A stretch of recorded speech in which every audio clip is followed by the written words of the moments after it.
abayimbi abatono bo balabira ddala nga baba tebafunamu ne bwoba ofa olw'ensonga upcoming yejjajja okugamba kiri bwe kiti bw'oleeta gwe etteeka erya copyright ekisookera ddala mu byonna etteekero ligamba nti radio tv amabaala na buli wonna balina okubayo akasente ke bakwata ne bakasasula abayimbi wajja kuba collecting body tugeze oba UPRS ekuŋŋaanye nga sente ng'abayimbi gye bakola ki gye bazisanga kitegeeza nti ku luno omuyimbi agenda kuba kisalidde mu ntamu oba alidde nga mulimi mu ngeri ki nti music we buli wanaazannyanga wabayo akasente kasuubira okukola ki okufuna oba ku radio oba mu bbaala oba library oba wa olw'ensonga copyright ejja kuba ngeri ki muzuuli but ate upcoming yajja kugamba nze teryamanyi osegera teryamanyi n'akayimba kange neeyiya bweyiya edda naawe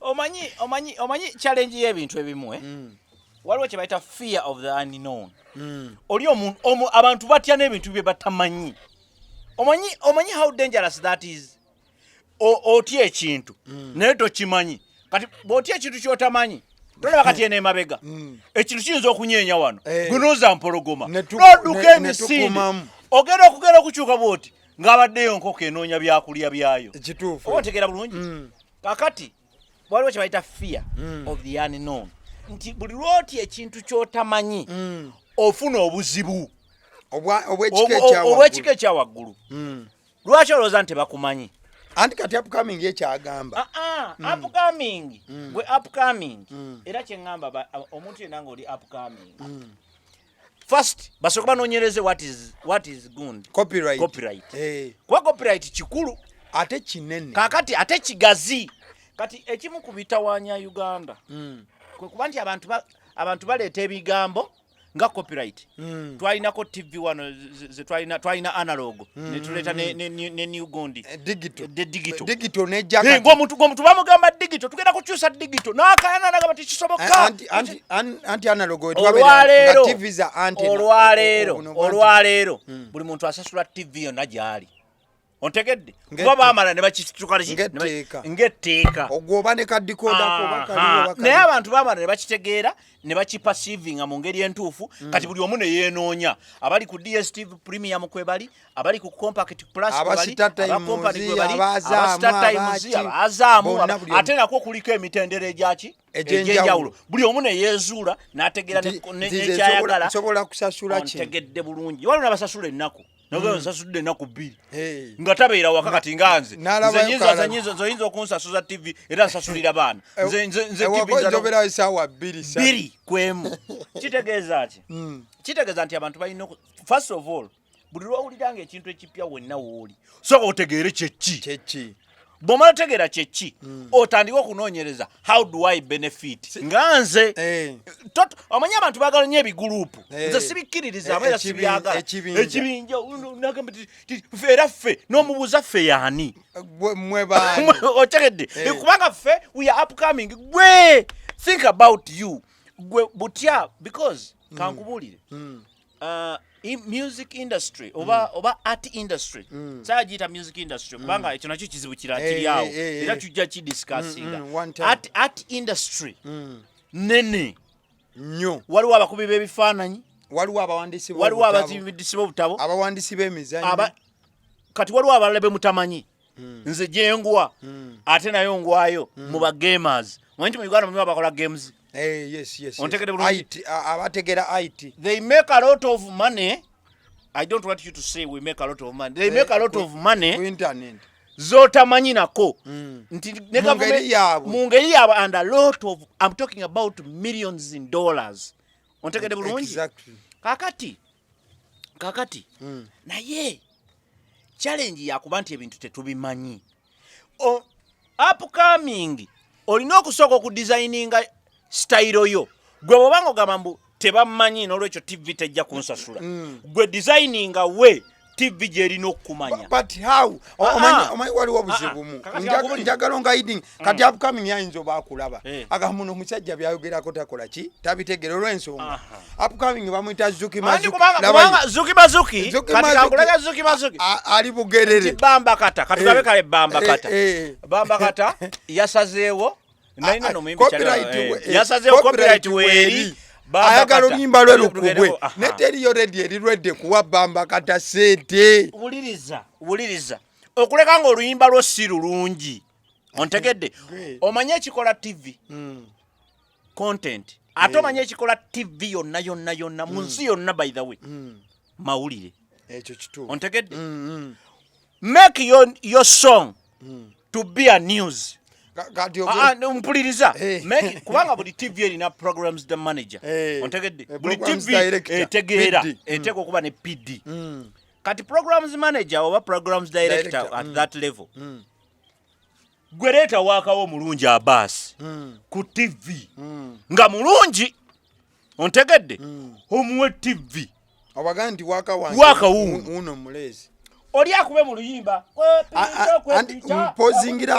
mpezingirawo leta waakawo omuwe TV naye ejjukira tulina issue eri eyokuba nti TV kati va kubiri ebikadde TV bwebadde nga fe tugiwa anti kyembadde nkugamba nti mukkirize change because when you refuse change will definitely change you fe abaalirwedde ku mirembe gya analog fe twali tulaba DSTV nga tumanyi kye kitegeeza so mwe mwagenda okutandika okunyumya analogo ate TV zaffe dulibadde weegulira TV yo mu wino n'ogireta direct n'eraga kati laba omusajja atusse Museveni atusse ffe nga tugamba bijje because twali tumaze okulaba nti waliwo abantu bangi market nene gye twali tuli mu kufiirwa kati ffe abakola content muteeka ku DSTV olwaleero ne TV ng'abantu mu Uganda tebakulaba olwaleero omuntu omuyitako n'agamba nakolera ku Palo Magic ekyo kituufu ontegedde buni nakolera ku Palo Magic bannange ebintu byambe birungi naye oluyero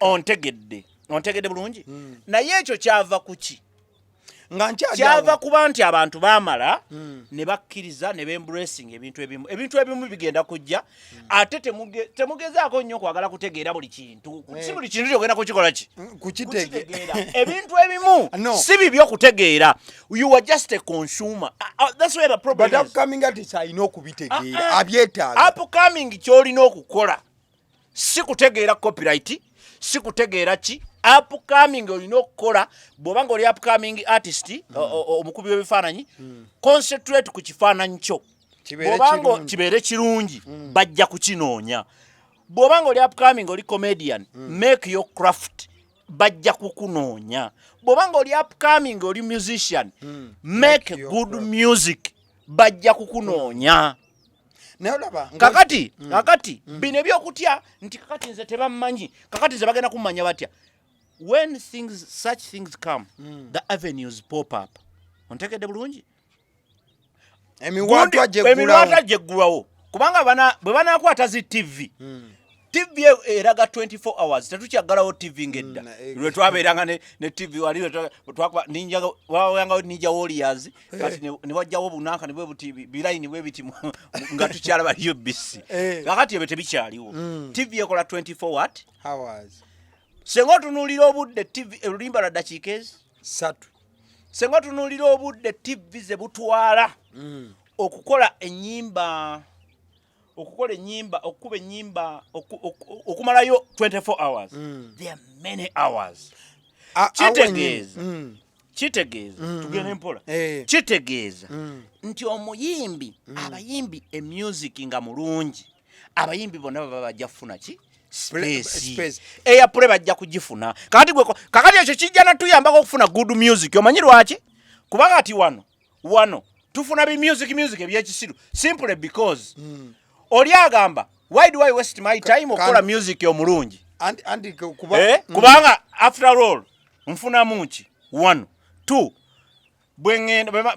music wange either we bajja mukuba waliwo TV ezijja mukuba bamukubira bwerere anyway kubanga esaawa eno be honest esaawa eno omuntu lwaki osaba good music gwe nga consumer kubanga artist ateeka mwezi agenda nakuba buloka tulebe artist abakuba buloka nagenda mu studio akoze music we nange nja musasula sebo nzije mulabe ogenda mu bivulu bimeka sete njagala mukyala nene uliriza gwogenda mu kimotoka kyo noteeka mu muzindaalo ogugula sente empitirivu noteeka nokwata music wabwerere nokuba music nokwana abakazi nobamala ku kyalo gwe muyimbi afunirawa.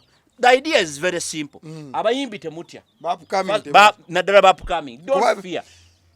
When you come, when these things come, the avenues will come. Toti antize, nzatenze, nantinze tebamanyi. Tebakumanyi kubanga you don't have music. Concentrate on your music. Fiye ndala ba upcoming. Abakozi ba Mateeka je bali bajjaga kola. Nagadde nnyo lowooza ku upcoming. Fiye ndala ba upcoming je bayina. Bonga ba upcoming. Eri bweti.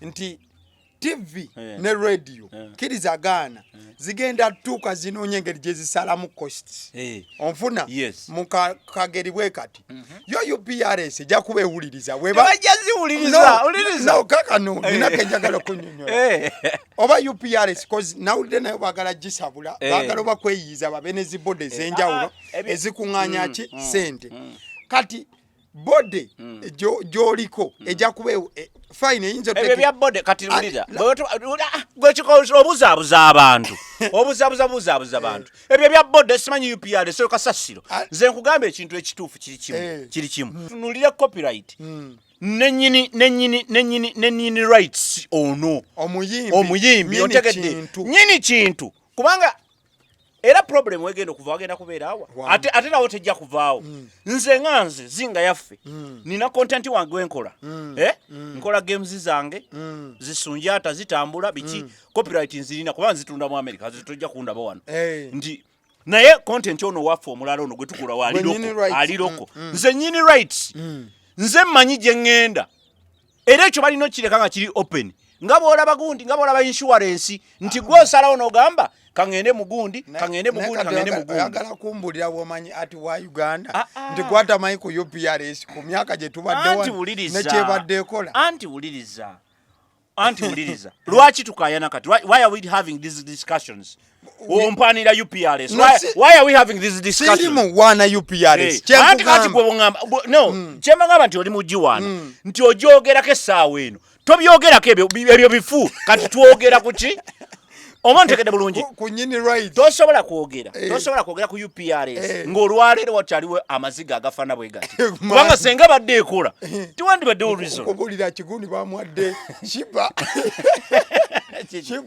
yafunye emitwalo gya doba 3 afo nga sente so it was spicy Diana yafunye emitwalo 3 mu then obakalo kasita there is an artist omukyala bamwadde emitwalo 2 za lunaku za ddakiika obadde kimyaka ulaba waliwo omukyalo mulango jeko spicy Diana bamwadde emitwalo 2 kyobola tulina okuddayo uliriza kyobola tulina okuddayo olaba ekyo by the way UPRS kyakoze nakyo kiki kirungi kati tulina okuddayo okuba akasente akatono tulina okuddayo kiba kikujjukiza tolina music abantu bakyakwagala bamwadde emitwalo 210 n'ababuuza nga temutaddeko zijjayo kakati anyway ebyo byonna bikulaga where we are coming from and where we are going ensi tekulira kumu tekula bukuzibe pu ontegede it takes its time kati bino byonna bye tuyitamu copyright eri mu kutwala kaddeka bino byonna bye tuyitamu byongera okukakasa byongera okunyigiriza bonna abalowooza nti basobola okureplacinga copyright ontegedde so let the laws come when the laws come kubanga teri kintu kyonna kye tukola kabibegana amasimu kakibe ki whatever we see here is backed up by a human being behind. Exactly. There is a human being behind everything. Technology, kachibechi. There is a human being behind that. Now that means ne copyright egenda kujangerika abantu abajiwa emabega. Kirizo bagana bajirowozezaako. Kirizo bagana wa ejja kuba mune errors. Kirizo bagana ejja kutereera ontegedde. But the fear to begin, the fear to go into that is what I'm opposing. Okuyingira ekintu is what I'm opposing and strongly. kubanga manyi nti abantu bangi ebintu byonna bye batusibako obusibi bye baze batusibako obusibi eventually bitukoze ki bitukoledde bijjanga force naye lwaki tutuuka omunayuganda lwaki abeera nga buli ssaawa ayagala bintu bya mpaka ebintu bijjeko ku mirembe kati bano abaana ba artist kubanga ffe mweno art world eno mu art world eri mu political world oba whatever world bo bemanye byabwe naye eno mu art world ffe ate tuli bayivu nnyo okyegedde kubanga ne artist atasoma aba muyivu nnyo okukola obukozi okuraftinga piece emu just esanyusa omuntu agiraba already oba n'obuyivu obuwo bwe bwava nabwe eri Katonda obwo obuyivu bwe njogerako era sogedde ku education njogera ku bitabo njogera ku buyivu obuli mu mutwe gw'omuntu obutonde the understanding the wisdom amagezi ago agasobola okubaako kyoyiya n'okikolera abantu nti forward just by kuyita artist oli muyivu kati ffe olwokuba nti tubali bayivu tetulowooza nga bali abalowoleza mu bitabo kusooka obale kino kubanga 1+1 ebeera 2 ne wegiriweyo emyaka 10 1+1 terivaawo awo ontegedde naye nga ate ffe ffe tukola lwege ne tugatta muziku n'oluyimba ne luvaayo akasembayo n'okasoosa ne okitegedde bulungi kaakati kitegeeza nti ffe tuli bagezi kati mu kubeera abagezi kati tulina kusiriwalira wano ku kintu ekyangu let them bring the law when the law comes we are going to figure out TV zitubbye nnyo ffe content creators ekyo kituufu TV zibbye abayimbire okimanyi nti waliwo ne TV waliwo TV ezirina n'emiwendo oluyimba lo balukubira ssente mmeka mu lunaku nga oluyimba lulinga kalanga baba ne red card eyandikoze ku bulango ekola ku luyimba lwo kakati TV ez'ekikula ekyo ziba tezijja kuba na content oli ku TV no tulinayo abamasimu abo sigala kakati TV kati nkubuulira TV with all the experience I have, I worked for TV.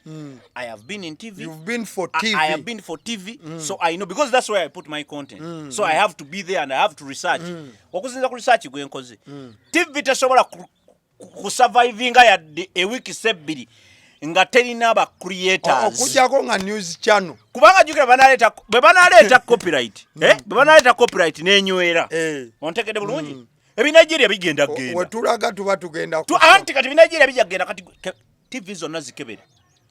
Between sawa nya between sawa nya ne sawa mukaaga. Kubako binajiria. Awonjagalawo ebibuuzo bya mirundi ebiri. Labaye. Awonjagalawo ebibuuzo bya mirundi ebiri. Ekibuuzo ekisookera ddala. Kyemmanyi wayinza okubaawo obutaagala nnyigiriza nnyo TV. Bayinza ogigamba nti ojja kusasulanga ssente okusinziira ku selection ya music gwoba okoze eki gwoba okubye nti omuntu nga waliwo channel emoji manyi ekuba music ye ka Uganda music all day every day oyo sente zagenda osasula sinzo omuno omulazi oba wagataliiko kakati oba okategera ekigambo copyright bwe tuddayo ku katono ekigambo copyright it is a copy and right.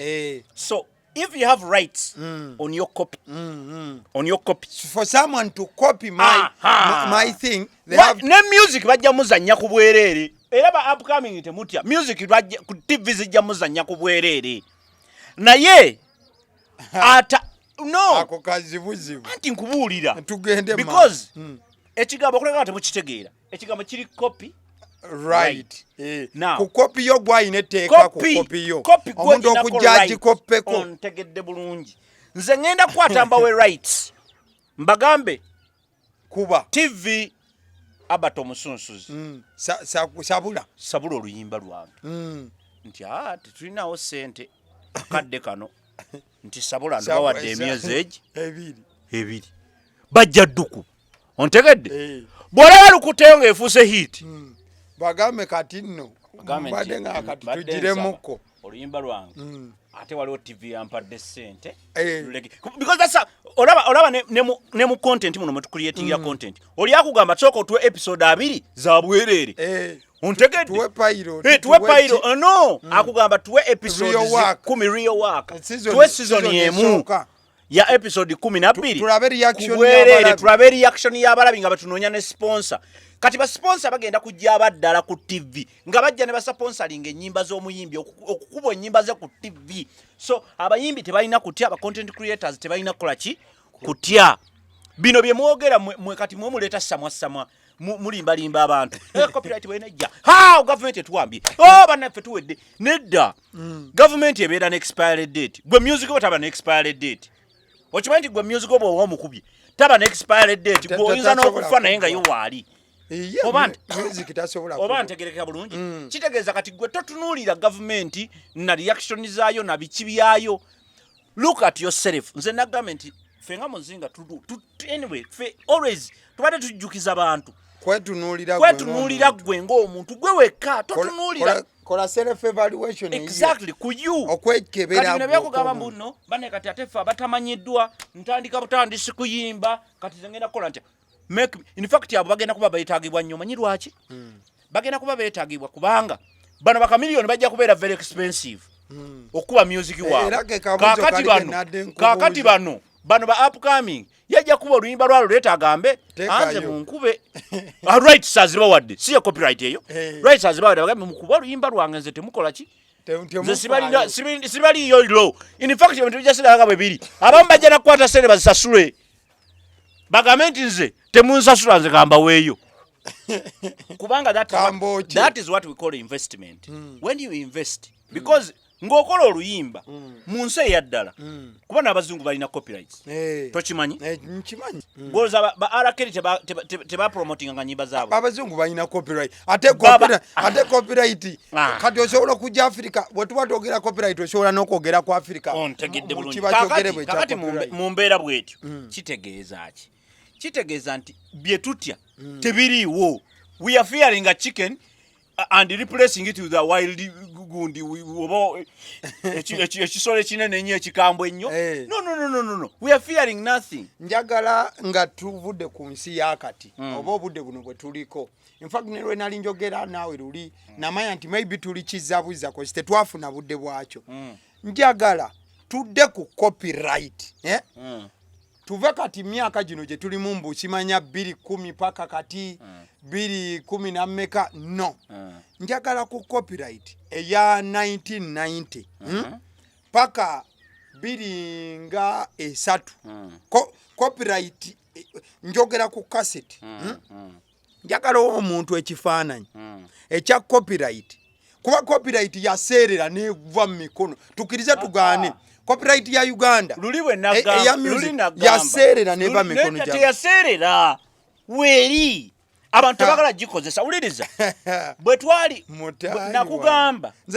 nakugamba kino ekigambo nakigamba nti copyright gundi copyright simpya weeri ate no challenge is n'abayimbi abasinga tebali bazaale abayimbi bano besagala kwogerako omulundi guno bali bebugamba nti simanyi baani mumanyi bebumayita simanyi bigi simanyi biki bigi simanyi bigi pigi simanyi bigi jandi simanyi naye abo bajja mu kiseera ate tetubanenya ne baseereza ebintu ebiki ebimu olw'okubanga ensi yali ekyuka omanye ensi ekula naturally nga temulimu bino byowoza government ekulakulanye ensi ensi society ekula nnyonnyola omuntu kiki kye basanga live alone kati bo kye bakola kiki ekyo kye basanga in fact nkyagala musically kuba ne art era kyali kikola theatre and all that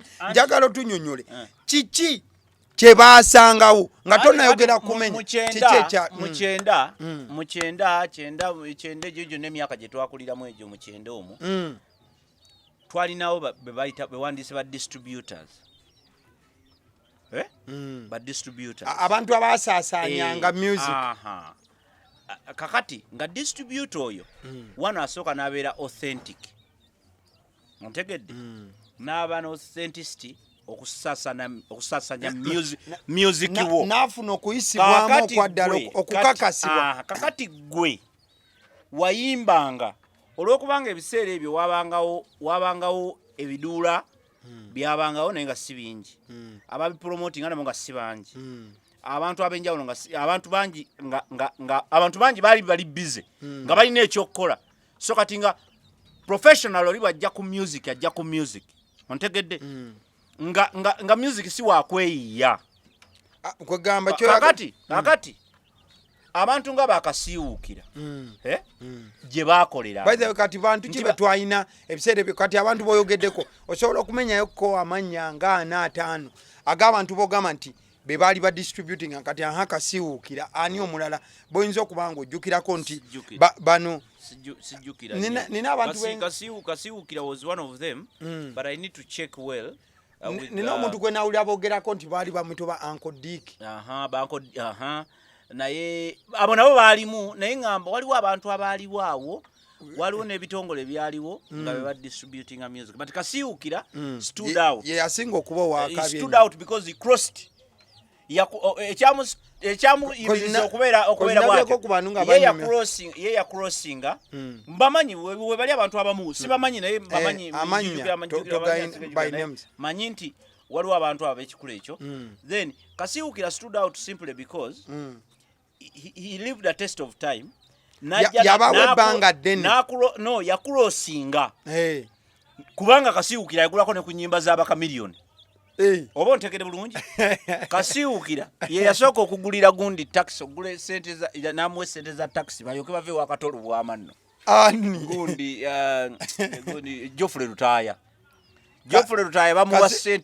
bamuwa sente mu gundi ye oluyimba ki oba biyimba ki enzinyimba zaabwe kati kasiwukira yagula Geoffrey Lutaaya n'avewo Geoffrey yali wani yali wakatolo bwamu bali mu Diamonds balyoke bakole kati era yeyo Geoffrey Lutaaya ayogera n'okwogera ye yatunda taxi ye ne bagula ebyuma yatunda taxi ye n'abalala ne batunda ebyabo ebiki taxi yagijja wakasiwukira sente ze wakasi n'atunda bye yatunda ne batandika ekibiina kye baali bayita Eagles what production kwegamba kyali kifuna bwe kityo that's how mad it was ochegeera nti oli yakwatanga oluyimba no but think about it oli yakwatanga oluyimba n'agamba nti okwepiica copies izo nozisanga wakasiwukira n'obulango babukubanga copies ozisanga wani nga tolina and people kyenkugamba nti society egenda ekula sorry about that society egenda ekula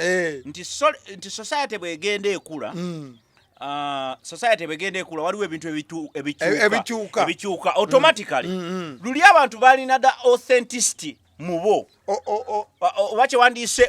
oba kyewandiise obutuufu ng'oli omuntu ali honest tewali technology tewali obwerufu nti oli step bwe yagigulanga ewa baasa omusunsuzi ng'eba gye yagiguze era agamba ne saamugende ewa baasa omusunsuzi ekibuuzo yazirina esekeza tewaliwo kopi tewaliwo bino byuma ebyozaamu kakati mu maaso awo abayaye ne bagenda batuleetera CD waliwo omuyaye asooka oleeta CD mu Kampala n'aleeta akabaati bw'aleeta CD ne bitandika mpola okukola ki kakati bino excitement nejja by the way waliwo gayibwe babayita X-Zone kati excitement bwejja badde Hezi International batuleetedde computer mu Uganda excitement etandise okujja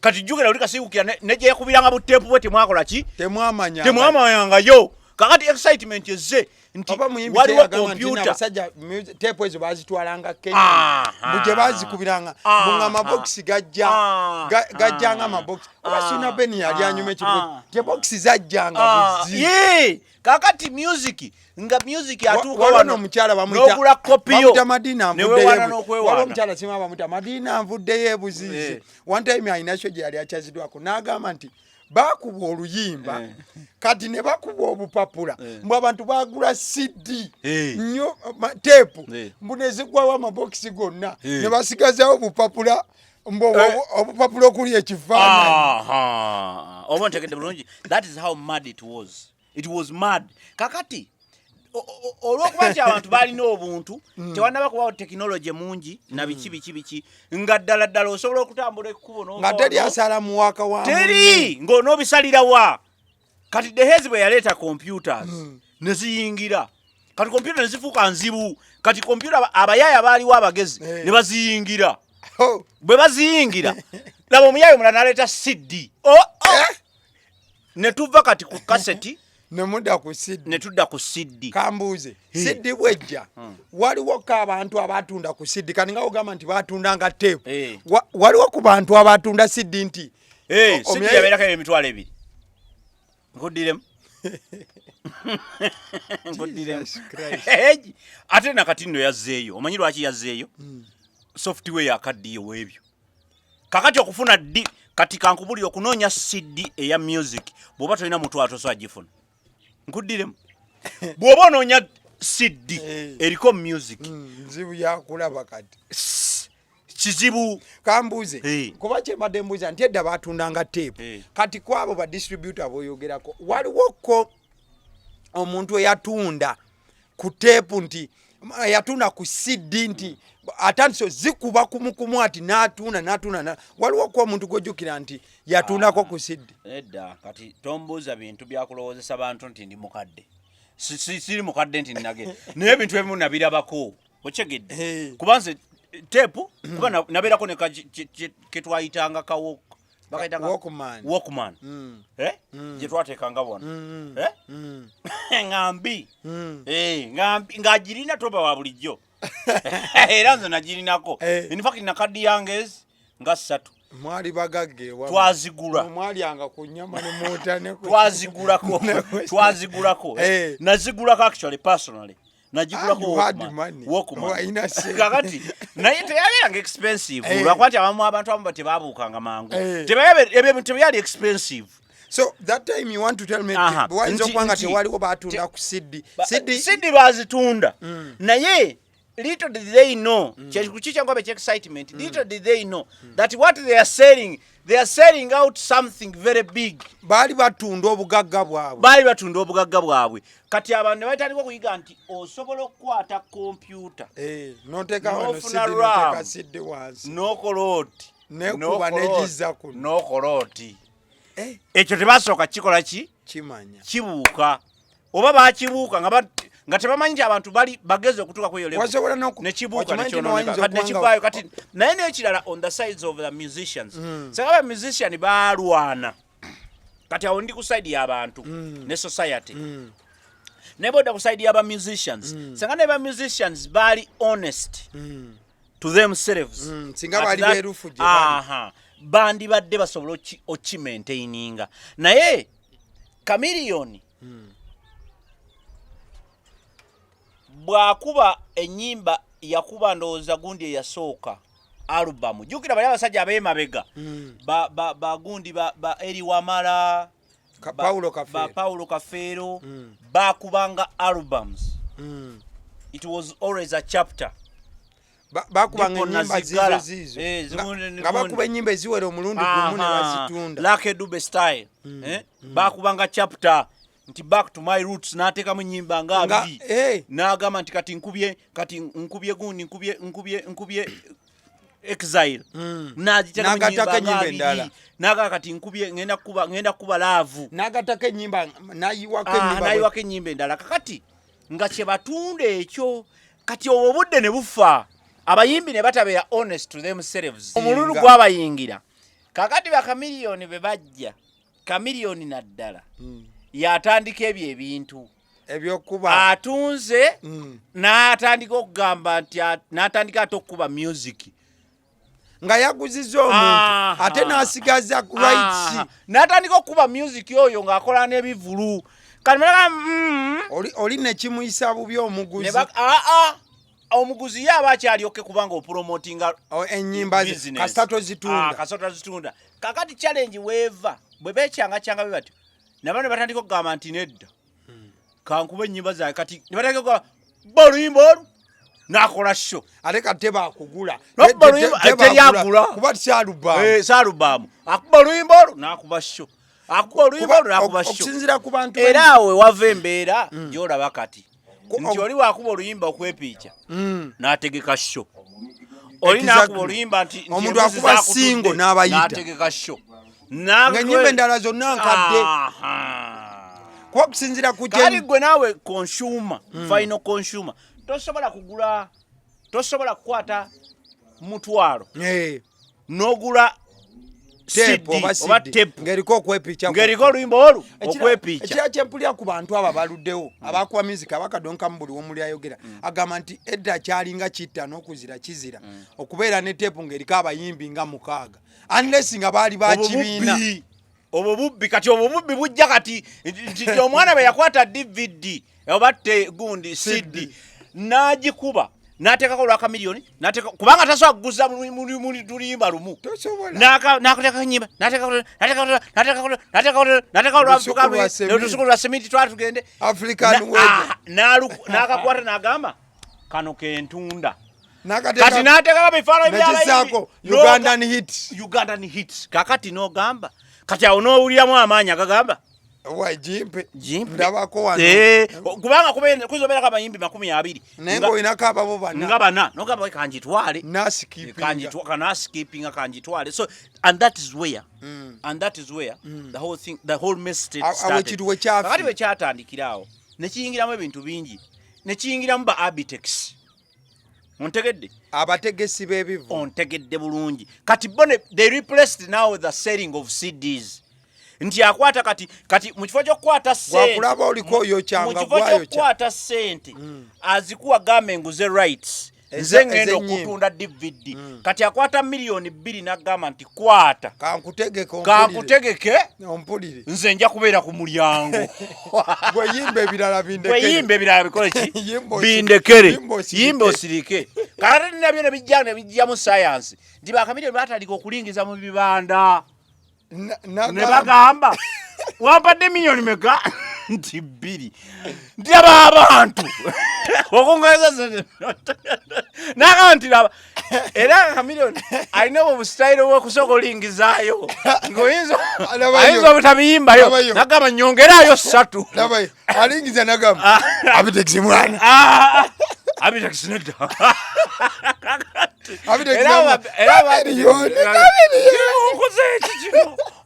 era bye bintu byolaba basize obutebe abamu babadde bagumu abamu nga baguma n'agamba nakuwa 2 zange yimba tomanyira omuyayi n'agamba sijja kujja obutebe ne bamenya Amoti Ombalanguzi Spice Diana mbeera biddeko emirundi 2 Spice ekyo yakakikola ndoze emirundi 2 Amoti yagirinya abalala tebaboogera bwogezi bonna babikoze ne bwembanze ontegedde ne bwembanze kyokola nti Amoti one time jiri emirundi 2 one time bamutwala ne batamuwa n'asirika n'alinya stage naga mwenno muli wano nze tebampadde sente sigenda bikolayo bye mwagala.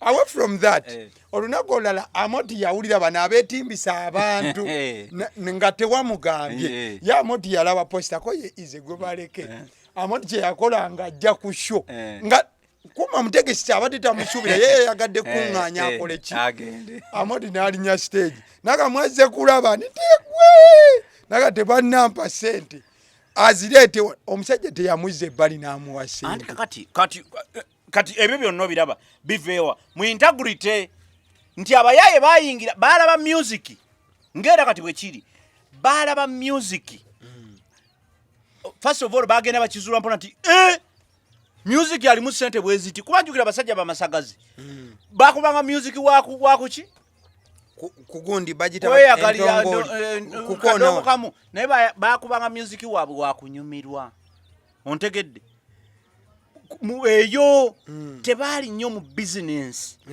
as it is today or as it became around 95 6 7 8 9 2000s and following ochegedde nti abantu aba tebakola ate si wano wokka naye mu nsi yonna e Jamaica the Wheelers band tebafuna sente aba basajja tebafuna sente bagundi bano bola ba conscience bafunye sente empitirivu okusinga ba Bob Marley anti ba conscience ngabetolo dance vane kwecho ate bagundi tebetolo nsi kati ate bali abasajja bali ba Bon Wheeler abakaddaabo abali mu Wheelers band eyakuza gwandise gundi Bob Marley ate bo tebafunira ddala ssente nenga tebalaka babi si baali babi baali b'amaanyi be bayimiriddeko music wa Jamaica yena in fact be bayimiriddeko reggae music ontegedde bulungi but why am I saying that is simply nti botunula emabega ense zeekula kiri kye nagamba nti ekuseekula naturally kyabuli azamanyi gwe okwagala ense ekula ennyo ekusangewo buli kimu okirabeko walaba CD walaba DVD walaba gundi katale kala kulaba ne flash otulimba ane flash egwako kati kakati tuli ku simu nze byange byonna kati mbiteeka ku simu nze nkyakwata flash nze my documents are all here documents izo otambula nakyo I type what bibera ku cloud bibera ku cloud nti nsobola n'okusindika ku gundu nsobola n'okusindika n'oba toze na simu ina logging no logging in ofuna content wo meaning nti that is where the world is ochegede kati ensi bwegenda ekula tulina okwembulesinga ebintu nga copyright bwe bitajje ensi yeetuleka kati gwe bwanga oli upcoming n'otandika okuwoza bistole ate nze ndi upcoming tebammanyi tebajja kunsasula ku TV come on think olowooze butya bwe bagenda okummanya okukola music wange kola music wange ate kola music omulungi ekibuzo kiri kimu ebintu obiraba nga ebitambula copyright kinaayitamu kankubulire omuganda agamba nti abangi we basonga wekyabikira okimanyi kibaki kizimba nti obeerawo nga bakulambulako bagamba nti wano wamyuse nnyo kati copyright oba ogyagala oba togyagala ejja only that time ate ne bwegenda okujja kakati kiba kyamagezi essaawa eno gwe artist yenna wooli upcoming or whatever now start thinking how do I setting mu target ontegedde bulungi weteke mu target ey'okufuna mu copyright ontegedde copyright egenda kujja ne TV zeterezi TV zigenda bonaabona era kati bwoba tolina ssente TV ogenda givaamu TV business negwe TV oyimirizikawo anti kakati ogenda kutandika nosasula ne ba artist oba si kyoba wekitiibwa bakuwe rights okuba ennyimba zaabwe kuba luli babadde babamanyiira kati olina okuwa omuyimbi ekitiibwa anti kati olaba kubanga kati oli agenda kukola waliwo akawaani kano TV okimanyi zibadde zikolanga n'embeera y'okuwanyisiganya luli zitya TV ebadde omuyimbi obeeraawo nga bagamba ffe tomanyi tetwikuinaako obuzibu gwe leeta tukkubire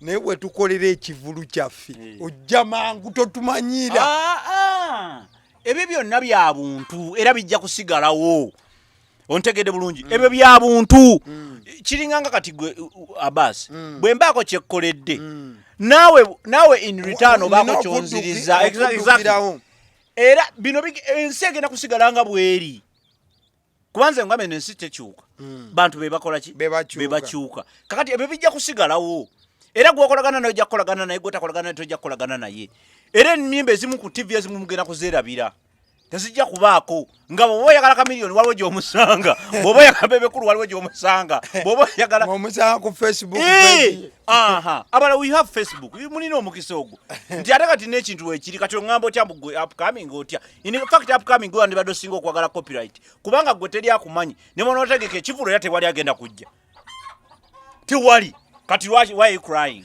mwana mulenzi Hannington Bujingo yakulya aba comedians mu Uganda ya kulembera ekibiina ekyo ekitwala ba comedians agamba nti no UMNF oba ekibiina ekimanyiddwa nga Uganda Musicians National Federation ekitwalwa mwana mulenzi Eddy Kenzo omusuuza Palaso Shiba n'abalala nga bwe bajja bagoberegana yayinamu belief oba ayinamu endowooza y'amaanyi agamba nti ekibiina kino they are clueless about the copyright nti Kenzo ne banne tebalina kyebamanyi yadde kukikwatagana waliwo ebintu bye nagambye ebimu ebintu ebimu tetugenda kubitegeera okyegedde tetuli kuleva ebitegeera kati Eddy Kenzo mbulira Eddy Kenzo kiki kyayinza okutegeera ku copyright kiki nedda no leka tubeere honest omanyi tulekerawo kati bwoseka olaga omulabi oba olowooza omulabi ndi nkuba Kenzo nedda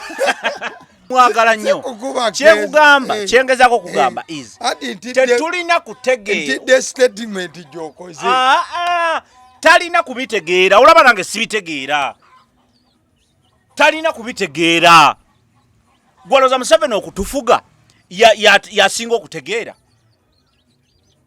He's not a custodian of knowledge. Waliwo abamutegeerera, waliwo abamuyambako, waliwo abamuyamba kubiri, waliwo abamuyamba kubiri. The idea is copyright wejja. Waliwo ba technical people. Let us hire those. They are technical people. We have lawyers. Mugende wagundi ewa Silver Kyagulanyi. He's a qualified art lawyer. Agenda abanyonyere what is copyright. Copyright nze mu layman language muyinza okutegeera copyright. Copy is a copy. Right is a right. Right. Copy libanga dembe. Copy. Like obuzi. Copy. Bubanga bwana copy yo echicho. Right. Nti copy nina right olukusa tuluyita olukusa. Era copyright egabibwa. Ontegedde egabwa ekyo kyekitege mu nkole mu njogere nyangu kyekitegeeza ani nannyini obuzibu obuli wano bwa nannyini bwe butusombuwa ontegedde todda mu technicalities ndala bwe tuleeta copyright yo nesoka nebaawo tujja kubeera n'emire YouTube ebalaze copyright kyeki wuliriza YouTube lwaki temuyigira ku bintu ebyangu ebirabika YouTube ekulaze copyright kyeki tosobola kukwata waka wa theater focus Uganda n'omuteeka kwa Agaliwo tosobola bajja kugamba this work belongs to theater focus Uganda bwe bataakomaawo bajja na contacting theater focus bamugambe njo akola biki kyokka tebagenda kukomaawo bajja kuba kiboko bw'obanga otaddewo emputu bajja kwokya ate bwe bamala okukola ekyo balina nikyo kye bagenda okukuyambako ekya kimu bakikuyambeko bagenda kukwata waako ono oli owooli bagenda kumukwata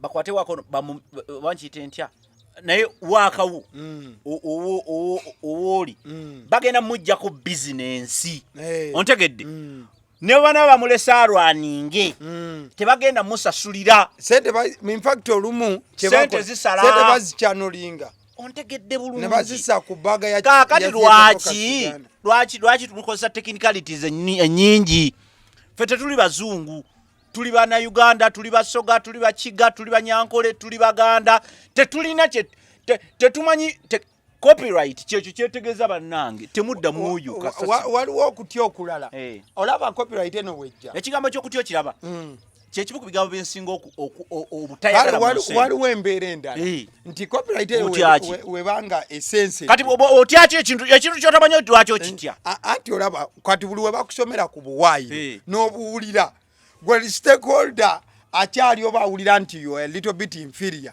waliwo bwogamba kano tekankose kakati who wants to live with inferiority forever? No one wants exactly. to live with inferiority who forever. works for inferiority? No one. Buli muntu akolerera superiority kitegeeza ki kitegeeza nti gwe inferior right now fight hard to become a superior because that is where you're going to earn from. Tosobola kulya ku ttooke nga likyali muki mukinya era lisooka kukola ki kukula that's where we are. Waliwo akantu kenjagala lwaki abantu baagala nnyo okubeera comfortable lwaki olyagalako abeera eri nti nze ndi upcoming. Who wants to be upcoming for 10 years? obadde okimanyi nti nno mu upcoming bwe tulina mu Uganda tulinawo ne muzeeyi Amiri sengene kakati wuliriza abalemeddwa ekigambo upcoming nakyo kirala upcoming achajja asituka upcoming kyobola bagabaneza award ono upcoming artist exactly lwaki balaga best upcoming artist kukwagala kuwa bano abako na baleke njogera ku upcoming upcoming tasobola kweralikira bwa upcoming kubanga abagenda kuva kakati gundi abadde upcoming for how many months alien skin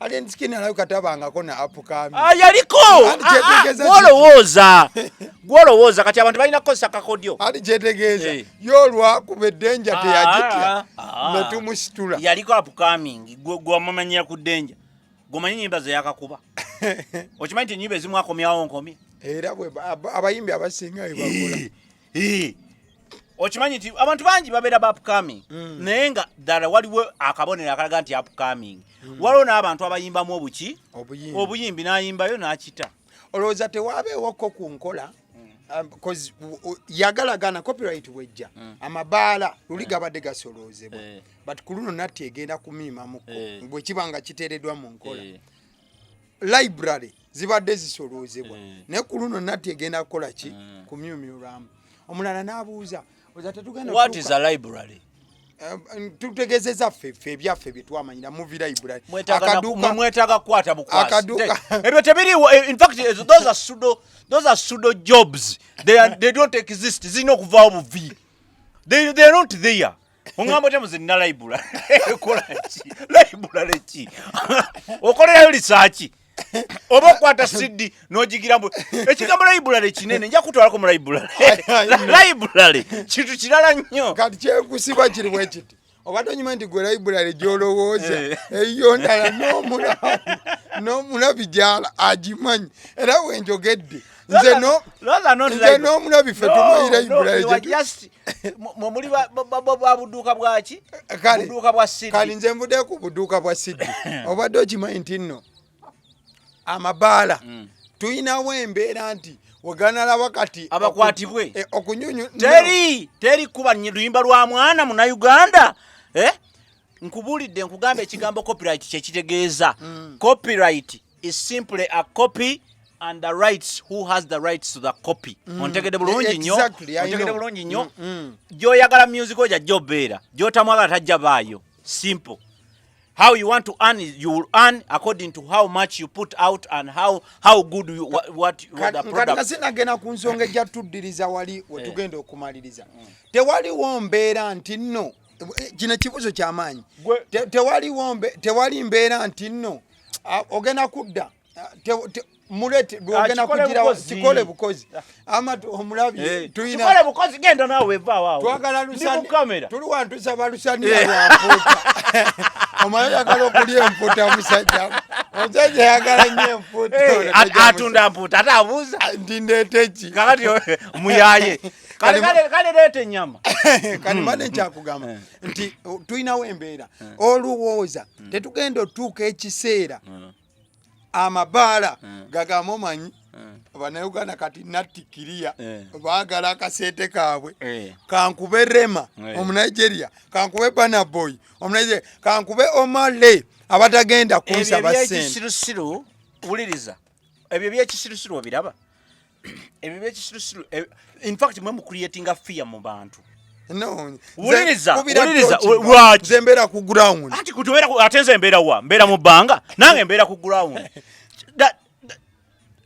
copyright package yayo era kati nsaba abakola copyright mu package yayo erina okubanga ekwata ku music industry yonna ontegedde gwe bw'otulaga certificate ye ya Burna Boy wacha no. Wulira gwe tulage wuliriza anti wulirize kwanga oliraba wulirize sekula we are not here gwe tulage certificate ye ya Burna Boy ekugamba wuliriza ekugamba nti ku oluyimba lwange nga bw'oyagala ate temutusibaako kanyagana anti ensi bw'eba ekula naye sebo sagala ate otufuukire kizibu otya tosobola kuŋŋamba nti omusajja agambe music wa Uganda nnemye mu bbaala yange kankuba mu Nigeria mwene mutandika okujja nga muzungu fetuwe because etteeka bwe lijja liba lifuuse ki wuliriza Abbas etteeka bwe lijja liba lifuuse ki etteeka ontegedde nga kubanga bwe liba limaze otuka nti copyright ez'ebiki music takyakubibwa ku bwerere ekyo ne tukitegeera mu mbeera yonna gye tuba tukitegeereddemu totuleetera music wa South Africa kumukuba in replacing of the Ugandan what nga bw'onyumya ebiboozi nga bino anti ate oba ye taliko copyright nedda gwe tuwe ebbaluwa wuliriza gwe tuwe ebbaluwa Bana Boy nga yagambye nze music wa mukube nga bwoyagala e Uganda ontegedde fe nga tukuvaako tetukunyega because liri baliteeka because ate tetusobola kukola nga bwe twezaayo ontegera bulungi wuliriza that is being serious otegedde bulungi ebintu bye twegomba ontegedde tulina okubikolerera ontegeera tosobola kwegomba kintu n'okyegomba mufuuka ababbi oba abakolimi ontegedde tulina okuba nga kyetwegomba tusobola okukikolerera kati copyright gye tugamba copyright twewuunya abagagga wadde bonna abali mu Nigeria mu America weya ensi zonna lwakubanga bazuula ne bagamba okuba music ku radio nga tebampa sente ku TV nga tebampa sente oba nga tebampa kitiibwa for that matter tekikola ontegedde tekikola because kubanga leka nkubulira ekintu kimu copyright is not all about money. It's about the rights. It is about the rights.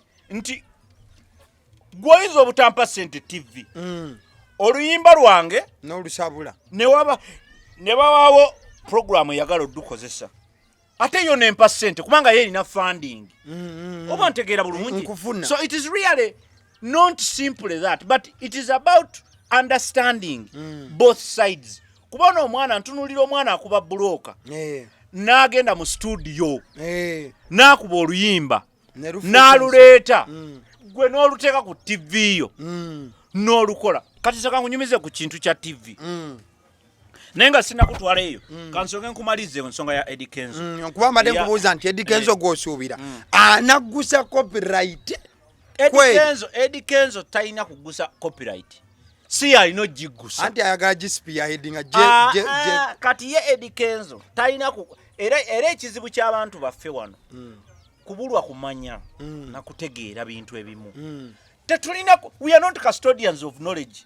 Katonda kyova yatutonda nga tuli bangi gwe kyomanyize sikimanyi otegeeza nyinza okubanga gwe kyomanyi copyright tali nga bujingo bya government Eddy Kenzo copyright tagitegeera ye yabadde nga mujerega naye ng'ekyamazima kiri nti talina kugitegeera nenga yagitegeera uliriza talina kugitegeera kubanga tasobola kugitegeera ontegedde yasoma copyright si oyo Eddy Kenzo asobola okutegeera copyright asobola gikunnyonnyola n'agigamba nti yeeno tekisoboka but it is not a problem y'obutagitegeera asobola okuba nga agyetaaga gwe si buli kyokozesa nti okitegeera gwe panado g'omira omanya abamukola ate tobyetaaga naye takuyamba ontegeera bulungi. So ekizibu kyaffe kyakwagala kunnyonnyola tubeere nga tumanyi buli kimu abannayuganda bamanyi nnyo and that's where the problem is nti tulina okumanya kungi nnyo n'okutegeera kutono katwetaaga kutegeera. We need to understand. Exactly. We need to understand and get to know how best we can use the resources we have. Naye tetwetaaga kumanya bintu bingi kubanga ate government eyo yabireeta ebyo tuli byogerako olulala nti waliwo okumanya mu Uganda kungi nnyo n'okutegeera kutono nnyo nti abasiru bangi nnyo naye ate abayivu bayitirivu. For example nsobola okuwa example very very vivid. Olwaleero waliwo abantu toyambadde bino bi Emirates waliwo omuntu amanyi Arsenal ng'amanyi abazannyi bakazi baabwe n'abaana baabwe n'emmotoka ze bavuga n'amayumba gaabwe n'obutebe obuli mu kisaawe ng'amanyi ebisaawe n'amanya ekisaawe nga bwekifaanana naye nga n'omubuuza you translate that knowledge to you and see how do you benefit. Nze mbimanyi bagamba tumanyi bingi ebitatugasa lwaki olina okumanya copyright ng'oli upcoming learn your music gwe tunuulira music wo kubanga bw'ona oyagala okumanya copyright ojja gwonna eddalu birimu n'amateeka birimu law birimu biki tojja bitegeera ffe kye twetaaga copyright tugifuniramu wa understand one word copy the second word the right copy is my copy right is nze nina right ku yo so nze njita nze njisiba nze njisiba nze njita ekyo kitegeere kati omanye nti TV okuba oluyimba lwange wateeka okubaawo enkolagana. It's not necessarily money. Wateekeddwa okubaawo enzikiriziganya. Either efunirawo oba egenda okufuna mu future. Ontegedde oyinza okuba oluyimba lwange nga wano wansi waliwo kalogo akagamba sponsored by Coca-Cola. Kituufu. Tolaba nko music show nga typical music show ng'eriko sponsor mukaaga. Nze nfunirawo artist yakubiddwamu oluyimba lwe. Oba ntegeera. It's simple that. Bano babujingo balekera okuleeta obo technicalities wawe. Ate chali wange. Balekera okuteka mu gundi those nitty-gritties. Let them leave them. Manyi bulungi nti ekintu kyaba Eddy Kenzo okola n'obutakola. Copyright yo bagireke. Itambule. Kubanga eryo tteeka si association yerisa, si federation yerisa, si bibiina ki government ngeyita mu parliament. Yes. Ekyo mukireke kitambule. Tujja kiterereza eyo. Nakugambye nti kabe technology kakibe kikazibe zine simu zetukwata. Behind everything there is a human being. Natukwaliza nja kuba n'ebibuuzo bibiri. Mali embuuzo. How long do you think it is going to take in order to have the copyright law passed? Olowooza kigenda tutwalira bbanga ki okuba nti etteeka liisi? Just okusinziira ku suubizo. Anti biri mu politics.